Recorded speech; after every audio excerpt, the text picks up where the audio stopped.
झाला, परंतु 24 तास तुम्ही ट्विट करून अभिनंदन केलं नाही, त्याच्यामुळे असं चर्चा सुरू झाली की तुम्ही नाराज आहात का? काय भूमिका आहे तुमची? मी आत्ता तुम्ही सर्व आहात तिथे, सर्व माध्यम राज्यातले, त्यांच्या सर्वांच्या समोर अभिनंदन करते. केंद्रामध्ये जे नवीन मंत्रिमंडळ झालेलं आहे त्या नवीन मंत्रिमंडळाचं देशातून आलेल्या सर्व वेगवेगळ्या नेत्यांनी, वेगवेगळ्या कानाकोपऱ्यातून आलेल्या नेतृत्वांचं मी मनापासून अभिनंदन करते. राज्यात जे लोक मंत्री झाले त्यांचंही मनापासून अभिनंदन करते. केंद्रात राज्यामधील ज्या लोकांची वर्णी लागली त्यांनाही मनापासून शुभेच्छा देते. या कालच्या सगळ्या विषयामध्ये दुपारी 3 वाजेपर्यंत नावं संभाव्य संभाव्य संभाव्य असं जवळपास येत होतं, कदाचित 4 वाजेपर्यंत. त्यामुळे कुणाचं अभिनंदन आधी करणं काही प्रशस्त नव्हतं. आणि आपल्या सर्वांना माहिती आहे की महाराष्ट्रामधून कोणतीही जागा लढावीची सुरू झाली की त्याच्यात पंकजा मुंडे किंवा प्रीतम मुंडेच्या नावाची चर्चा असते.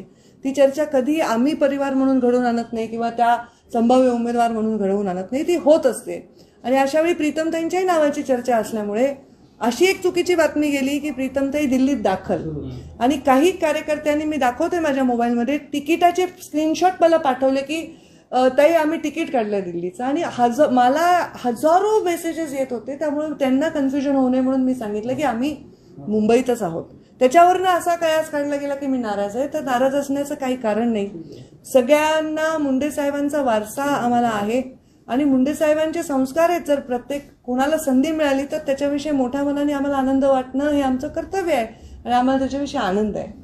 आणि त्यामुळे हे चुकीच्या अशा पद्धतीने मेसेज जाण्याचं काही कारण नाही. मी सगळ्यांना मनापासून शुभेच्छा देतो. त्याच्यातनं बातम्या अशा आल्या, म्हणजे तुम्ही ट्विट करायला 24 तास ट्विट केलं नाही, त्याच्यामुळे बातम्या अशा झाल्या की भाजपमध्ये पंकजा मुंडे यांना डावललं जातं का, अशा प्रकारची एक चर्चा सुरू झाली. त्याच्याबद्दल तुमचं मत काय? आता ह्या सगळ्या चर्चा बद्दल काही फार मत व्यक्त करायची आज मला आवश्यकता वाटत नाही. मी ट्विट केलं नाही तर मी ट्विट केलं नाही. आता मी शुभेच्छा देते. आणि ट्विट केलं नाही असं बातमी आली म्हणून मी ट्विट केलं असतं तर अच्छा आता पंकजा त्यांनी ट्विट केलं असं झालं असतं. त्यामुळे मी त्याला फारसं महत्त्व दिलं नाही. मी सगळ्यांशी बोलले, भारती पवारांशी मी बोलले, मी कपिल पाटलांशी बोलले. या सर्वांना आदल्या दिवशी निरोप आले होते. त्यामुळे ते लोक ऑलरेडी दिल्लीत दाखल झाले होते आणि प्रीतमताई मुंबईत होत्या. त्यामुळे काही तर महान लोकांनी असं सांगितलं की पंकजा मुंडेंनी ट्विट केलं त्यानंतर प्रीतम मुंडेंचं मंत्रिपद गेलं. तर हे सगळं हास्यास्पद आहे. प्रीतमताई रात्री 12:30 वाजता डॉक्टर कराडांचा मला फोन आला की मला मुख्यालयातून भाजपच्या फोन आला होता आणि मी दिल्लीत दाखल झालेलो आहे. त्यामुळे या गोष्टीमध्ये हे काही लोक, माझे जे संबंध आहेत जे मुंडे साहेबांनी निर्माण केलेले आहेत पक्षामध्ये, माझं लोकांशी नातं आहे, माझे संबंध नाही. आणि संबंध आणि नात्यामध्ये फरक असतो. नातं कधीच तुटत नाही. संबंध कधी कटू होतात, कधी गोड होतात. तर माझं लोकांशी नातं आहे आणि त्या नात्याच्या अनुषंगाने लोक वेळोवेळी रिॲक्ट होत असतात. ते लोकांचं प्रेम आहे, लोकांच्या अपेक्षा आहेत. तुमचे समर्थक असं म्हणतात की प्रीतम मुंडे आणि पंकजा मुंडे यांच्यावर अन्याय झाला. भाजप समर्थकांचं असं म्हणणं आहे की पंकजा मुंडे आणि प्रीतमताई यांच्यावर भाजपनं अन्याय केला असं समर्थक म्हणतात तुमचे. हे पहा, राजकारणामध्ये जेव्हा निवडणुका येतात तेव्हा आपल्याला जनतेचे मत आणि जनतेच्या कलाची आवश्यकता असते. आणि जनता अनेक वर्ष स्वतःच्या समर्पणातून, स्वतःच्या प्रेमातून थोडं थोडं थोडं करून एक नेतृत्वाची उंची तयार करत असते. आणि ती एवढी मोठे मुंडे साहेब आहेत. त्यामुळे लोकांचं आमच्यावर प्रेम आहे. आणि असं नाही की प्रेम आहे आमचं नुसतंच आमच्याकडे नाव आहे, आमची मेहनत आहे, आमची वारसा आहे, वक्तृत्व आहे, कर्तृत्व आहे, या सगळ्या गोष्टीमुळे लोकांच्या अपेक्षा असतात. त्यामुळे आम्हाला लोकांच्या मनामध्ये ह्या भावना ज्या आहेत त्या बदलण्याचं काम माझं नाही. ते वेळेप्रमाणे होत राहील. असं वाटतंय का की जी संधी मिळायला हवी होती आता प्रीतम मुंडेंना, ज्या प्रकारे ओबीसी आंदोलन महाराष्ट्रात सुरू आहे, एक प्रकारे मोदी मंत्रिमंडळाला ओबीसी चेहरा देण्याचा प्रयत्न करण्यात आला. महाराष्ट्रातनं सगळ्यात मोठं ओबीसी समुदायाचं नेतृत्व करणाऱ्या नावाच्या घराण्याला तेव्हा त्यांना संधी मिळायला होती एकंदरीत सगळं राजकारण. हे पहा, भारतीय जनता पार्टीमध्ये एक पद्धत आहे निर्णयाची. त्या पद्धतीमध्ये ते निर्णय घेण्यामध्ये जे व्यक्ती, जे शक्ती आहेत ते ठरवतात त्यांना कोणता निर्णय घ्यायचा. आणि असं सगळ्याच राज्यांच्या बाबतीमध्ये वेगवेगळे निर्णय झालेले आहेत. त्यामुळे प्रीतमताईंचं नाव चर्चेत होतं. केवळ प्रीतमताईंचं नाव चर्चेत नव्हतं, हिना गावितांचं नाव चर्चेत होतं, अनेक लोकांचं नाव चर्चेत होतं. आणि ते नावं न येता दुसरे नाव आले. तर त्यामुळे पक्षश्रेष्ठींनी हे नवीन नवीन लोकांना संधी द्यायला काय हरकत नाही. त्यांच्यामध्ये असे काही गुण असतील जे पक्षाच्या भविष्यामध्ये हिताचे असतील, पक्षाची शक्ती वाढवणारे असतील, असं पक्षाला जाणवलं असेल, त्याच्यामध्ये काही हरकत असायचं कारण नाही. असंच प्रेम तुमच्याबद्दल जे लोकांचं प्रेम आहे, असंच प्रेम शिवसेना नेत्यांना देखील वाटते. खास करून संजय राऊत यांनी आजचा आग्रह केला आहे की जाणीवपूर्वक डावलण्यात आलं. तर दुसरीकडे कोकणातले देखील एक नेते म्हणतायत की जे जे मुख्यमंत्री पदाच्या शर्यतीत आहेत त्यांना देवेंद्र फडणवीस बाजूला डावलत आहेत. तुमचं वैयक्तिक मत काय या सगळ्या याच्याबद्दल? हे पण जे मत असतं वैयक्तिक मत वैयक्तिक असतं, ते काही जाहीर प्रकट करायचा विषय नसतो. आज माझं हे मत आहे की प्रीतमताईंचं नाव होतं आणि त्या योग्य नाव होतं, असं नाही की अयोग्य होतं. केवळ मुंडे साहेबांची कन्या म्हणून नाही, त्या अत्यंत विक्रमी मताने निवडून आलेल्या आहेत. त्यांनी खूप छान काम केलंय. कधी पक्षाची एक बैठक उडवली नाही, कुठलाही कार्यक्रम त्यांनी डावलला नाही. खूप कष्टाळू आहेत आणि खूप हुशार आहेत. तरुण चेहरा आहे, महिला आहे, बहुजन चेहरा आहे. त्यामुळे त्यांचं नाव हे न येण्यासारखं त्याच्यामध्ये काही नाहीये. पण कदाचित पक्षाने एखादा निर्णय घेतला. केवळ प्रीतमताईंचंच नाव नाही आलं असं नाही, अनेक लोकांची नावं च्या ऐवजी दुसरे नाव आले. त्यामुळे चर्चा ही त्या नावाच्या वलयामुळे होत आहे आणि त्यामुळे मला वाटतं त्याला विराम द्यावा. तुम्हाला पटलाय का पक्षाचा निर्णय? मला पक्षाचा निर्णय पटण्याचा विषय नाही, कारण पक्षाचा प्रत्येक निर्णय, जेव्हा मला पक्षाने फॉर्म भरायला लावला होता की मी तेव्हाही म्हणलं होतं आपल्या पक्षाची एक पद्धत आहे, मी एलिजिबल आहे का वैभवसीला अप्लाय करायला, कारण मी निवडणूक लढवली. तेव्हा मला पक्षाने फॉर्म भरायला लावला होता आणि पक्षाने नंतर निरोप दिला की नाही आम्ही रमेश अप्पा कराडांना गेलतो. तर तोही निर्णय मला पटलाच होता, हाही निर्णय पटलाच आहे. कारण पक्ष हा आमच्या संस्कारामध्ये अंतिम सत्य आहे आणि पक्षाने जो निर्णय घेतलाय तो पटणारी न पटणं हा विषय नसतो. सामनामध्ये थेट पंकजा मुंडे यांना खतम करण्याचा डाव भाजपा असं थेट लिहिलं गेलंय. सामनामध्ये पंकजा मुंडे यांना खतम करण्याचं म्हणजे त्यांचं राजकारण खतम करण्याचा भाजपाचा डाव असल्याचं थेट लिहिलं गेलंय. याकडे कसं पाहताय? मला वाटत नाही की भाजपाला मला संपवायचं आहे. मला वाटत नाही मी एवढी खूप मोठी आहे की मला संपवण्यासाठी अगदी प्रधानमंत्र्यांपासून कामाला लागतील. त्यांनी जे लिहिले ते मी वाचलं नाही, ते वाचल्यानंतरच मी त्याच्यावर काही प्रतिक्रिया. मुंडेंना पर्याय म्हणून कराड केले जातात का? कारण रमेश कराडांना तुमच्या वेळेला संधी मिळाली, त्याच्यानंतर भागवत कराडांना आता प्रीतमताईंच्या ऐवजी संधी मिळाली, तर मुंडेंना पर्याय म्हणून ओबीसीचं नेतृत्व म्हणून कराडांना पुढे केलं जातं. आणि याला लागूनच वंजारी समाजामध्ये फूट पडण्याचा प्रयत्न भाजपाकडून होतोय, अशा पद्धतीची राजकीय चर्चा देखील रंगते. हे पहा, मी राजकारणात जे आले ते व्यवसाय म्हणून नाही आले, मी राजकारणात एक व्रत म्हणून आले. माझ्या मुंडे साहेबांचा माझ्या पित्याचा अचानक मृत्यू झाला आणि त्या मृत्यूनंतर बिखरलेला सगळा हा समाज जो अत्यंत संतप्त होता, त्यांच्या मनामध्ये अत्यंत प्रश्नांचं काहूर होतं, त्यांना एका ठिकाणी आणणं हे माझ्यासाठी फार मोठं चॅलेंज होतं. आणि मुंडे साहेबांनी आयुष्यातले 50-40 वर्ष खपवून एक ठिकाणी सगळं व्यवस्थित घडी बसवलेली होती. त्या घडीला विस्कटू देऊ नये एवढी साधी माझी जबाबदारी आहे. आता ही माझी जबाबदारी मी पूर्णपणे पार पडते. माझा समाज म्हणजे मी फक्त वंजारी समाजाची आहे हे मला मान्य नाही, कारण जाती रचना मला मान्य. वंजारी समाजात माझा जन्म आहे, वंजारी समाजाचा आयुष्यभर मी ते जन्माचा अभिमानाने बाळगणारा व्यक्ती आहे. पण वंजारी समाजाबरोबर मी या राज्याची एक महिला नेता आहे, राज्याची एक सगळ्या म्हणजे मला वाटतं की महाराष्ट्रामध्ये सगळ्याधिक जास्त सभा सर्व समाजाच्या उमेदवारांच्या मी घेते. तर एक चांगली वक्ता आहे का मला फक्त समाज म्हणून बघणं हे पण मला वाटतं चुकीचं आहे. मी आता वंजारी समाजामधला व्यक्ती कोणी मोठा होत असेल तर मी त्याच्या पाठीशी आहे आणि राहणार आहे. फक्त मुंडे साहेबांनी ज्या पद्धतीने या गोष्टी हाताळल्या त्याच पद्धतीने हाताळावं. कोणा गरीबाला वाटू नये की आमच्या साहेबांसारखं हे नाही, एवढी काळजी सगळ्यांनी घेतली पाहिजे. त्यांना जी संधी मिळाली आहे ती संधी त्यांचं नेतृत्व मोठं करण्यासाठी किंवा पक्षाने त्यांच्यावर विश्वास टाकला आहे. बघू आता त्याच्यामध्ये आणखी किती ताकद वाढवते. माझी अपेक्षा आहे की जर जास्त लोकांना म्हणजे पंकजा मुंडे आणि प्रीतम मुंडे म्हणजेच वंजारी समाज नाही आहे, इतर लोकही म्हणजे वंजारी समाज आहे, तर त्यांच्यामुळे आणखी ताकद वाढण्याची आपल्याला चित्र दिसलं पाहिजे. आपण त्याचा अभ्यास करू काय होईल पुढे भविष्यामध्ये आणि त्याचा ताकद वाढेल अशी शुभेच्छा देते मी. ज्यांना संधी दिली गेली मंत्रिमंडळात विशेष करून महाराष्ट्रातलं, त्याच्यापैकी जवळजवळ 4 पैकी 3 लोक तर पक्षाच्या बाहेरनं आलेले आहेत. पक्षाच्या निष्ठावंतांना डावलून बाहेरनं येणाऱ्यांना संधी दिली गेली. तुम्ही ज्येष्ठ नेतात पक्षाचे? मी ज्येष्ठ नाहीये, मी लहान आहे, तरुण आहे अजून. पण आता कसं असतं, पक्ष वाढवण्यासाठी पक्षातले जे मुख्य नेते असतात ते खूप चांगले निर्णय घेत असतात की हा पक्ष खूप ताकदवर व्हावा.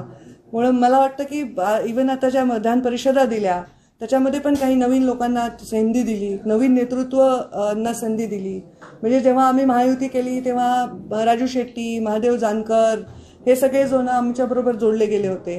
आता नवीन नवीन चेहरे आले आणि नवीन नवीन विधान परिषदा, राज्यसभा आल्या, त्यांनी पक्षाची अफाट ताकद वाढणार आहे असं पक्षाच्या श्रेष्ठींना, नेत्यांना वाटत असेल तर मला त्याच्यावर विश्वास त्याच्यावर दाखवला पाहिजे आणि मला शुभेच्छाही दिला पाहिजे की ताकद पक्षाची वाढली तर हा निर्णय योग्य ठरेल. आणखी एक प्रश्न या निमित्ताने उपस्थित होतो. जे टीम देवेंद्रमध्ये आहेत तेच टीम नरेंद्र यांच्यामध्ये गेलेत अशा एक सोशल मीडियामध्ये मेसेज व्हायरल होतो. तुम्हाला काय वाटतं की खरंच असं काही झालंय का मंत्रिमंडळ विस्ताराबद्दल? मला माहित नाही टीम देवेंद्रमध्ये कोण कोण आहेत आणि टीम नरेंद्रमध्ये कोण कोण आहेत. भारतीय जनता पार्टीला हे मान्य नाही ना. Team Devendra, team Narendra. भारतीय जनता पार्टीला पक्ष प्रथम, नाही राष्ट्र प्रथम, द्वितीय पक्ष आणि तृतीय मी असं आमचं आहे. आमच्याकडे हे मान्यच नाही ना. मीपणा आमच्याकडे मान्य नाही आहे. आमच्या संस्कृतीला मी असं म्हणणं मान्य नाही. आपण आम्ही सर्व असं म्हणणं मान्य आहे. त्यामुळे मला वाटत नाही की तशी कुठली टीम असणं पक्षाला मान्य. तुम्हाला असं वाटतं का की भाजपमध्ये मी म्हणण्याची काही संस्कृती वाढली असं वाटतं? मी भारतीय जनता पार्टीच्या संस्कृतीला सन्मान करणारी एक सामान्य कार्यकर्ता आहे आज. कारण मी कोणती मंत्री नाही, मी कोणत्या पदावर नाही. त्यामुळे मी एक सामान्य कार्यकर्ता आहे आणि मी वेळोवेळी सांगितले की भारतीय जनता पार्टीचा सन्मान करणारी मी सामान्य कार्यकर्ता आहे आणि पक्षनिष्ठा हे माझ्या बापांनी मला संस्कारात दिलेली आहे. अटल बिहारी वाजपेयी, लालकृष्ण अडवाणी तेव्हा देशाचं नेतृत्व करत होते आणि तेव्हा राज्यात मुंडे महाजन नेतृत्व करत होते. तेव्हा अगदी तळागाळातला एक एक व्यक्ती आणून पक्ष शून्यातून इतका मोठा करण्यामध्ये योगदान दिल्यामुळे आम्हाला पक्ष आमच्यासाठी एक नातं आहे, एक जणू एक प्रेमाचा संबंध आहे. त्यामुळे आपण ज्यांच्यावर प्रेम करतो त्यांच्यावर त्यांची संस्कृती काढणं हे माझ्या संस्कृतीत बसत नाही. ओबीसीवर सगळा हा गोंधळ सुरू आहे, पण नेतृत्व तुम्ही पुन्हा एकदा ओबीसीच्या सगळ्यांवर करताय. मागच्या काही दिवसात मी नेतृत्व नाही, मी कार्यकर्ता आहे. पण चक्काजाम पासून तुम्ही प्रयत्न फ्रंट फुटवर दिसताय. या सगळ्या पार्श्वभूमीवर सेना असेल किंवा इतर नेते कुठेतरी या सगळ्या नेतृत्वामध्ये फूट पाडण्याचा प्रयत्न असं म्हणता येईल. कारण सामनाचा अग्रलेख पाहिला, विनायक राऊतांनी त्याबद्दल स्टेटमेंट केलं की जाणीवपूर्वक मुख्यमंत्री पदाच्या रेसमधले सगळे नेते देवेंद्रजी संपवत आहेत. ते एकंदरीत बघताय का ह्या सगळ्या पुढच्या लढ्याला वेगवेगळं पाडण्याचा प्रयत्न? हे पण तुम्ही लोकशाहीचा चौथा स्तंभ आहात. जे आम्ही बघतो ते आम्हाला दिसतं, त्याच्या पलीकडचं तुम्हाला दिसतं. त्यामुळे तुमचे काय मत आहे त्याच्यावर मी पुढच्या महिन्याभर अभ्यास करते आणि मग बघते काय. एका बाजूला प्रीतम मुंडे रेकॉर्ड ब्रेक मतांनी निवडून आलेले आहेत. बीडमधलं पहिल्यांदा त्यांनी रेकॉर्ड केलं, त्याच्यानंतर दुसऱ्यांदाही त्यांनी रेकॉर्ड ब्रेक मतांनी खासदारकी पदाला निवडणूक दिली. त्या तुलनेमध्ये इतर जी नावं दिसत आहेत, भारती पवार आहेत, त्या लगेच राष्ट्रवादीमधनं इकडे आलेल्या आहेत. त्यानंतर भागवत कराड असतील, पहिल्यांदाच राज्यसभेचे खासदार आहेत आणि एका वर्षभरामध्ये त्यांना थेट केंद्रीय अर्थ राज्यमंत्रीपद मिळालं. तुम्हाला असं वाटत नाही का की प्रीतम मुंडे सलग 2 वेळेला विक्रमी लांब झाला? तर त्याच्याबद्दल तुम्हाला काय वाटतं? तुमचा पण प्रश्न घ्या म्हणजे एकत्र. माझा प्रश्न असा आहे की संजय राऊतांचा दरम्यान तुम्हाला काही फोन वगैरे झाला का? सामनामध्ये इतके तुमच्या बाजूनी लिहिल्यासारखं किंवा तुमच्याशी बोलून लिहिल्यासारखं सांगता येते ते नाही. आधी माझ्या प्रश्नाचं ते इतके फ्री विचारांचे आहेत आणि त्यांचा एवढा मोठा अभ्यास आहे, त्यांना माझ्याशी बोलण्याची आवश्यकता नाही. त्यांनी जे लिहिलंय ते त्यांचं स्वतःचं मत आणि ते त्यांचे फार स्ट्रॉंग मत आहेत. त्यामुळे मी त्यांच्याशी बोलण्याची आवश्यकता नाही. प्रीतमताई लोकसभेला जे निवडून आल्या, मला वाटतं की मुंडे साहेब जेव्हा निवडून आले ना त्या निवडणुकीमध्ये मी एकटीच होते. आमचा एकही आमदार नव्हता जिल्ह्यामध्ये आणि माझ्या पायाला फोड आले होते आणि मी पट्ट्या बांधून प्रचार केला पक्षाचा.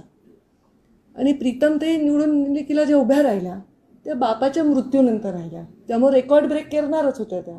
पण आता जी निवडणूक त्या जिंकल्या ती निवडणूक त्यांच्या मेरिटवर त्या जिंकल्या. तरीही प्रीतमताई निवडणुकीच्या उमेदवार आहेत का नाही इथून चर्चा होती. म्हणजे प्रीतम मुंडे निवडणुकीच्या उमेदवार राहणार नाहीत. आम्ही हे जे कष्ट केलेत ना हे पक्षासाठीच केलेत. माझ्याकडे येणारी गर्दी ही पक्षासाठीच आहे. त्यामुळे हे म्हणणं की मी वेगळी आहे पक्ष वेगळा आहे हे मी म्हणू शकत नाही. आणखी कोणी म्हणत असेल तर मला त्याच्याविषयी काय म्हणणं नाही. माझं एवढंच म्हणणं आहे की आता हे जे पक्षामध्ये नवीन एडिशन झाले त्यांचंही स्वागत आहे. ज्यांना मंत्रिपद मिळाले त्यांचंही स्वागत आहे. आणि त्या मंत्री मिळालेल्या लोकांमुळे जर प्रत्येक मत जरी भारतीय जनता पार्टीमध्ये वाढत असेल तर त्याचंही स्वागत आहे. ताई, तुम्ही हे सांगताना तुमच्या डोळ्यात पाणी आम्हाला दिसत आहे. तुम्हाला कुठेतरी दुःख या गोष्टीचं होताना आम्हाला दिसतंय की पक्षासाठी तुम्ही पायाला पोड असताना प्रचार केला किंवा पक्षासाठी कष्टा काढला, कुठेतरी मनाला काहीतरी लागतंय. मनाला काही लागत नाही. मुंडे साहेबांची आठवण आली, कारण मुंडे साहेबांना शपथही घेता आली नाही. ते निवडून आले आणि 3 जूनला ते गेले. म्हणजे गमतीचा भाग असा आहे की माझ्या आईला पेन्शन मिळते, तर ती पेन्शन त्यांना दुसऱ्या टर्मची मिळत नाही, शेवटच्या टर्मची, कारण मुंडे साहेबांनी खासदारकीची शपथ घेतली नव्हती. ते शपथ घ्यायच्या आधीच गेले. 17 दिवसात मुंडे साहेब गेले. म्हणजे हे केवढं मोठं घोर दुःख आहे. प्रीतम ते काही राजकारणात मिरवण्यासाठी नाही आल्या, लोकांना शांत करण्यासाठी आल्या. त्यांचं काय राजकारण नाहीये, त्यांचं राजकारण हे फक्त ते. मी राजकारणात तर मुंडे साहेब, मी राजकारणात आहेच, मी मुंडे साहेब राजकारणात असल्यापासून आहे. आणि मी खूप भाग्यवान आहे की मुंडे साहेबांनी मला राजकारणाचे धडे दिले आणि म्हणून मी जिथे बसू शकते ते मी आज इथे बसले आहे. आणि तुम्ही सगळे जे इथे आहेत ही फार मोठी पुण्याई आहे. आणि 25, 30, 40 वर्षांनंतर ती येते. जरी मी आज सुरुवात केली ना, मला म्हणजे कोणी कोणतंही पद जर दिलं आज मला, तर इथून पुढचे 20 वर्ष ते मला काम करावं लागतं त्या उंचीवर पोहोचण्यासाठी. ताई, ओबीसी मध्ये खूप सारे वाद आहेत. ओबीसी नेता जे आहे कोण असावा असं तुम्हाला वाटतं? ओबीसीचे नेतृत्व करण्यासाठी खूप सारे वाद आहेत. हे काय चुकीचं आहे. कोणी नेता असावा मला एक तर कळत नाही. सारखं जातीवादी प्रश्न का विचारले जातात? महाराष्ट्राचा नेता असतो, महाराष्ट्राचा नेता असतो, नेती नसते, नेता नसतो. ओबीसीचा नेता, मराठाचा नेता, ब्राह्मणाचा नेता, मारवाड्याचा नेता, हे काय पद्धत आहे? नेता नेता असतो. हे सुद्धा भारतीय जनता पार्टीच्या संस्कृतीच्या विरोधात आहे, जातीवर नेता असणं. हा, ओबीसीचे प्रश्न गंभीर आहेत, त्याच्यावर आवाज उचलणार मी. मराठा समाजाला आरक्षण नाही मिळालं त्याच्यावरही आवाज मी उचलणार. जो वंचित आहे आणि जो पीडित आहे त्यांचा वाली आणि वाणी बनणं हे मुंडे साहेबांचा जीवनामधला एक प्रवास होता. आणि त्यावेळी कधी कधी पक्षाच्या भूमिकेच्या पलीकडे जाऊनही त्यांनी भूमिका घेतली. हा त्यांचा संस्कार होता आणि त्याच्यामुळे पक्षाचं ताकदच वाढली. पक्षाची ताकद कमी कधी झाली नाही.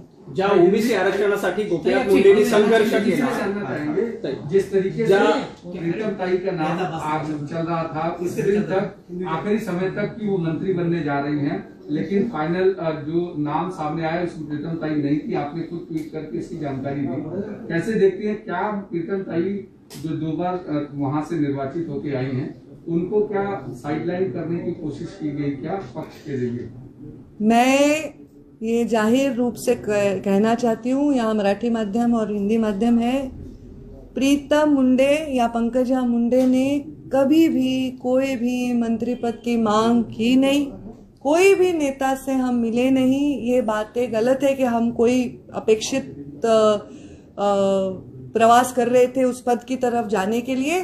और ये भी बहुत सही मैं बताना चाहूंगी कि प्रीतम मुंडे का नाम चल रहा था, क्योंकि इस महाराष्ट्र में कोई भी पद आने वाला हो तो नेचुरली मुंडे का नाम चलता है. जैसे विधान परिषद और राज्यसभा के लिए मेरा भी चला, तो ये नाम चल रहा था.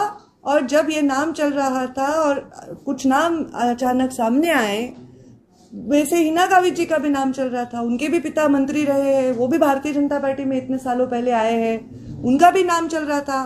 तो ये एक प्रीतम मुंडे का नाम चल रहा था और नहीं हुआ ऐसा नहीं है. बहुत लोगों का नाम चल रहा था और नहीं हुआ ये है. पर यहाँ लोगों का थोड़ा नेचुरली ज़्यादा प्रेम और प्रभाव होने से रिएक्शन होती है. मैं ये कहना चाहूँगी, हमने कोई मांग नहीं की थी और हमें पार्टी के निर्णयों से कोई आपत्ति होने का कोई कारण नहीं. जो भी चुने गए हैं आज मंत्रिमंडल में पूरे देश में, मैं उनका अभिनंदन करती हूँ और उनको शुभेच्छा देती हूँ, उनको शुभकामनाएं देती हूँ कि बहुत अच्छा काम करे और मोदी जी ने जो विश्वास उन पर रखा है उसके लिए खड़े उतरे. आई, जिन 4 लोगों को मंत्री पद दिया गया महाराष्ट्र से, उसमें से 3 बाहर से आए हुए लोग थे, कुछ तो चुनाव के ठीक पहले आए हुए लोग. तो क्या पुराने जो कार्यकर्ता थे, चाहे वो आपके परिवार से हो या कहीं किसी दूसरे कार्यकर्ता हो, उनको दरकिनार करने की कोशिश की गई है क्या? देखिए, मैं ये सोचती हूँ कि मुंडे जी ने मैं राजनीति मेरे लिए व्यवसाय नहीं है, मेरे लिए व्रत है. और मेरे पिताजी के मृत्यु के बाद वो व्रत ज़्यादा कठिन परिस्थितियों से गुजरकर मैं निभा रही हूँ. मेरी बहन तो पिताजी के गुजरने के बाद राजनीति में आई. मैं सोचती हूँ अगर हमारा कार्यकर्ता कोई बड़ा होता है तो नेता के लिए वो सबसे बड़े फक्र की, अभिमान की बात है। और अगर किसी और को समाज में उतनी ऊंचाई मिलती है जितनी नेता को मिली तो वो नेता की सही जीत है। तो किसी को कुछ मिला, इसमें कोई दुख होने की बात नहीं है। हाँ, ये जरूर आप कह रहे हैं कि कोई लोग नए आए हैं, पर वो नए आए हैं तो विचार पूर्वक पार्टी ने निर्णय लिया होगा जिसमें पार्टी की ताकत बढ़ती होगी और पार्टी को बहुत सारा बदलाव आगे नजर आएगा, ऐसा लगता है। और वो उनका ज्यादा अभ्यास है हमसे। मराठवाड़ा में क्या मुंडे परिवार को या मुंडे का प्रभाव कम करने की कोशिश की जा रही है? मुंडे जी का प्रभाव सिर्फ मराठवाड़ा में नहीं है, मैं तो अभी दूसरे राज्यों में भी जाती हूँ, बहुत प्रभाव है और वो कम करने की कोशिश में बढ़ता है, ऐसा मेरा अनुभव है। तो कोई कम करने की प्रयास कर रहा है ऐसे मुझे नहीं लगता। जिस तरह से एक ओबीसी चेहरा देने की कोशिश की थी मंत्रिमंडल को, माना जा रहा था कि महाराष्ट्र में सबसे बड़ा ओबीसी नेतृत्व का नाम मुंडे साहब से जुड़ा हुआ। ऐसे में उनके परिवार में किसी को मंत्री पद देना, हालांकि दो टर्म MP रह चुकी है प्रीतम मुंडे, उनको देना ज्यादा लाजमी नहीं था। या फिर मुंडे परिवार हो या फिर महाजन परिवार हो, पूनम महाजन का भी नाम चला था आपके परिवार से जुड़े, क्या ऐसे में उनको देना लाजमी नहीं था? देखिए, मैं सोचती हूँ जिनको मिला है वो भी तो मुंडे परिवार ही है। जो आज इस पद पर विराजमान हुए वो तो मुंडे जी ने ही बनाए हैं, मुंडे जी ने उनको संस्कार दिए। तो हमारे लिए हम और पार्टी हम अलग परिवार मानते नहीं हैं और उनको मिला है तो हमको उसमें दुख की बात नहीं है, हमको आनंद ही है। और मैं सोचती हूँ कि इसमें ताकत बढ़ रही है पार्टी की, ऐसा मैं सोच रही हूँ। शायद पार्टी ने ऐसा निर्णय लिया है, विधान परिषद में भी बहुत लोगों को इसमें नए नए लोगों को शामिल किया है, तो पार्टी की ताकत बढ़ रही होगी, पार्टी का अपना अभ्यास होगा। लेकिन ऐसा विधान परिषद के वक्त आपको विधान परिषद में आपका पुनर्वास किया जाएगा ऐसी चर्चा थी। उसके बाद में ये भी चर्चा थी कि शायद आपको, देखो, कोई बाढ़ मेरे घर में नहीं आई है, मेरा घर बह नहीं गया है, मैं आश्रित कहीं होने का एप्लीकेशन नहीं करी हूँ। मेरा पुनर्वसन कौन क्यों करेगा? मेरा पुनर्वसन जिसका किया जाता है वो जो बर्बाद हो चुका है, जिसको जो बह चुका है, खत्म हो चुका है। मेरे पुनर्वसन ये शब्द मुझे मान्य नहीं। लेकिन जिस तरीके से विधान परिषद के समय में आपका नाम सबसे आगे चर्चा में था, विधान परिषद की सीट आपको दी जाएगी, वहां पर भी नए लोगों को मौका मिला। फिर यहाँ पे चर्चा प्रीतम ताई का था, वहां पे भी नए लोगों को मौका मिला। तो इससे कई समर्थकों में क्या किसी तरीके का रोष है? क्योंकि आप लगातार जरूर देखिए, मैं ये साफ कहती हूँ, मेरे मन में इसमें कोई आपत्ति नहीं है। ये पार्टी का निर्णय है, इन निर्णय प्रक्रिया से मैं गुजर चुकी हूँ और मुझे इसमें कोई आपत्ति होने का कारण नहीं। पर समर्थकों का एक प्रेशर होता है, जो आदमी मासेस के साथ काम करता है उसको मास का प्रेशर होता है। जो आदमी लॉयल हमारे से सालों तक जो वोटर रहा है उसका थोड़ा प्रेशर होता है, तो नेचुरली समर्थकों में थोड़ा सा नेगेटिविटी है। ये मैं कैसे नकार सकती हूँ, पर उसका मुझसे या मेरे परिवार में कोई नेगेटिविटी उस बारे में नहीं। एक जमाने में मुंडे साहब भी पर इसी तरह का प्रेशर था, उनको पार्टी में दरकिनार किया जा रहा है, ऐसी चर्चाएं थी। उस वक्त मुंडे साहब ने लगभग पार्टी में अपनी नाराजगी जाहिर की थी। उन्होंने तब पार्टी छोड़ने तक का निर्णय लिया था। सुषमा स्वराज ने उनको समझाया था, उनके बंगलों पर एक प्रेस कॉन्फ्रेंस हुई थी सुषमा स्वराज जी के बंगलों पर, तब मुंडे साहब ने अपना निर्णय पीछे लिया था। जब ऐसे एक मास लीडर को दरकिनार किया जाता है तो क्या ऐसी भावनाएं आती है लीडर के मन में, जिस तरह से मुंडे साहब के मन में आई थी, ऐसी भावनाएं आती है? मैं अभी मुंडे जी यहाँ नहीं है तो उनके बारे में ये कहना भी गलत होगा, क्योंकि उन्होंने इस पार्टी को अपने बच्चे की तरह पाला पोसा है। तो वो आज नहीं, और पार्टी में ही वो पैदा हुए, राजनीति में और पार्टी में ही उनका अंतिम श्वास उन्होंने लिया। मेरे मन में क्या है, तो मैं संघर्ष है, जो संघर्ष शायद मेरे मुंडे साहब के घर में पैदा होने में, हमारे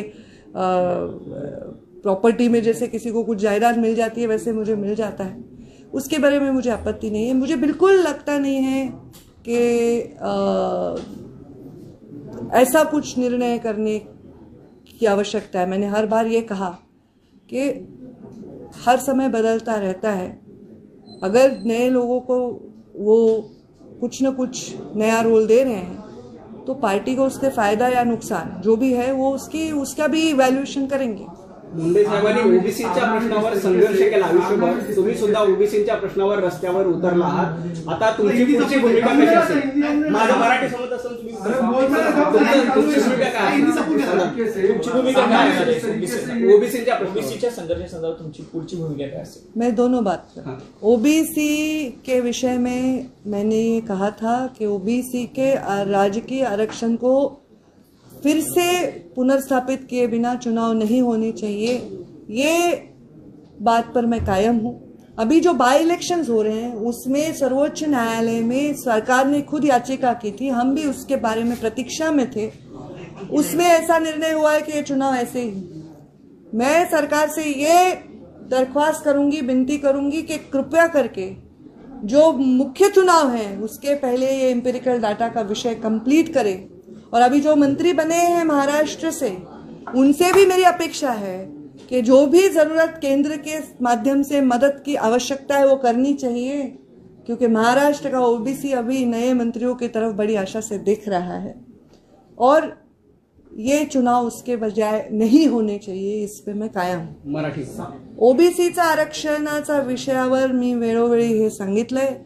ओबीसीचा आरक्षण सुरक्षित करून पुनर्स्थापित केल्याशिवाय राज्यामध्ये निवडणुका झाल्या नाही पाहिजे. तो ओबीसीवर घोर अन्याय आहे आणि हे होण्यासाठी सरकारने सर्वोच्च न्यायालयामध्ये एक याचिका केली होती. त्या याचिकेला सर्वोच्च न्यायालयाने फेटाळलेलं आहे. सरकारने याच्यामध्ये तात्काळ पावलं उचलून निवडणूक आयोगाशी चर्चा करून हे थांबवणं आवश्यक आहे. या तर बाय इलेक्शन्स आहेत.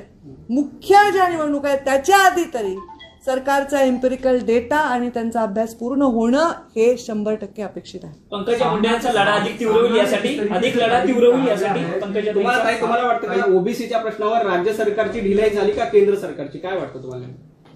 केंद्र सरकार अजून पिक्चरमध्ये आलेलं नाही ओबीसीच्या प्रश्नावर. केंद्र सरकारकडनं काही अपेक्षा असेल आता कोर्टाने जो निर्णय दिलाय त्याच्यानंतर, तर आता केंद्र सरकारकडनं त्या अपेक्षा पूर्ण करून घेण्यासाठी आता आपल्याकडे हक्काचे अजून 4 मंत्री झालेले आहेत. तुम्हाला असं वाटतं की हे मंत्री काम करतील असं वाटतं? तुम्हाला वाटतं की हे जे मंत्री ते त्या प्रश्नासाठी काम करतील असं वाटतं? आजचा प्रश्न आहे ओबीसी झाल्याबरोबर लगातार मुंडे परिवार को दरकिनार करने की कोशिश हो रही है. सामना में जिस तरीके से कहा गया और उन्होंने बाकायदा एक अग्रलेख लिखा है कि किस तरीके से कुछ गुट मिलकर के मुंडे परिवार को साइडलाइन करने की कोशिश कर रहे हैं, उनको स्ट्रीमलाइन पोजीशन से साइड करने की कोशिश कर रहे हैं. इसको कैसे देखिए?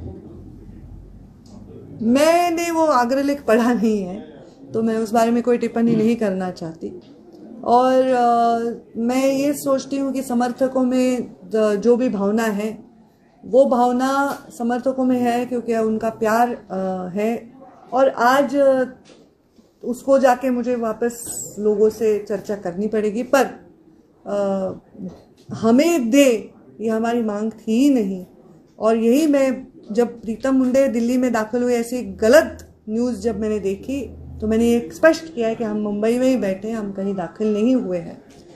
तो मुझे लगता है किसी और को मिलने से मुझे बिल्कुल उसमें आपत्ति नहीं है. वो भी तो मुंडे साहब के विचारों के लोग हैं और मुंडे साहब के विचारों के लोग मुंडे साहब के परिवार से भी बड़े हो, यही मुंडे साहब के संस्कार है. देखते हैं आगे आगे क्या होता है. समर्थकों के गुस्से को क्या नजरअंदाज करेंगी या समर्थकों से बातचीत करने के बाद आगे की रणनीति? प्यार से सहलाऊंगी, समझाऊंगी. मैंने कहा कि मेरे जो लोग हैं, जो मुंडे साहब के फॉलोअर्स हैं, वो मेरे फॉलोअर्स नहीं, मेरा परिवार है और उनसे मेरा संबंध नहीं, मेरा नाता है. संबंध कटुता हो सकती है, उसका संबंध में मिठास हो सकती है, पर नाता ये हमेशा रहता है स्थिर और वो मेरा रहेगा, ऐसा मुझे विश्वास है. ऐसा काम मुझे करना पडेगा हमेशा. शेवटचा प्रश्न, एकनाथ खडसेंच्या एवढी चौकशी केली आहे, तुम्हाला काय वाटतं ज्या पद्धतीनं आरोप होतोय की केंद्र सरकार एजन्सीचा गैरवापर करतो?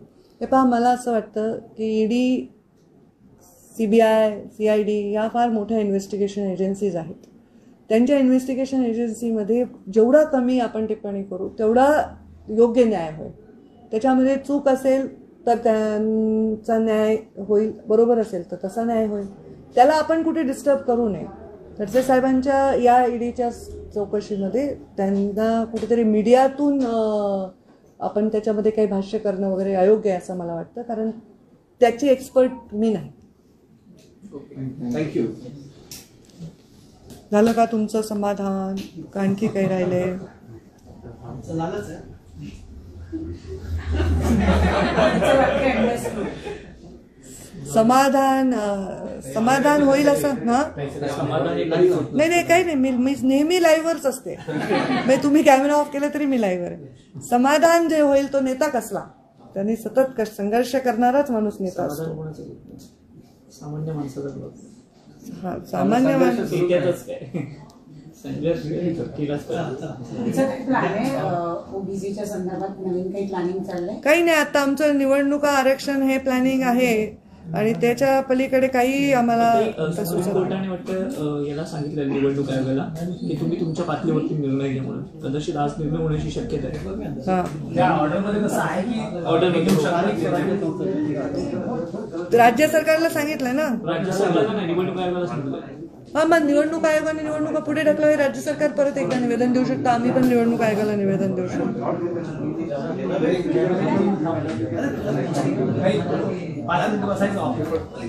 असते ना.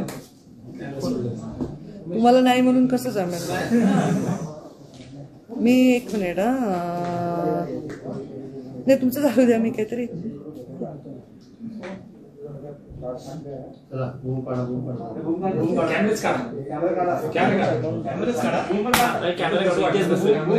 नाही आपण आत बसू ना. हे कॅमेरे तुमचे काढत राहा. जे रिपोर्टर्स आहेत ते आत चला.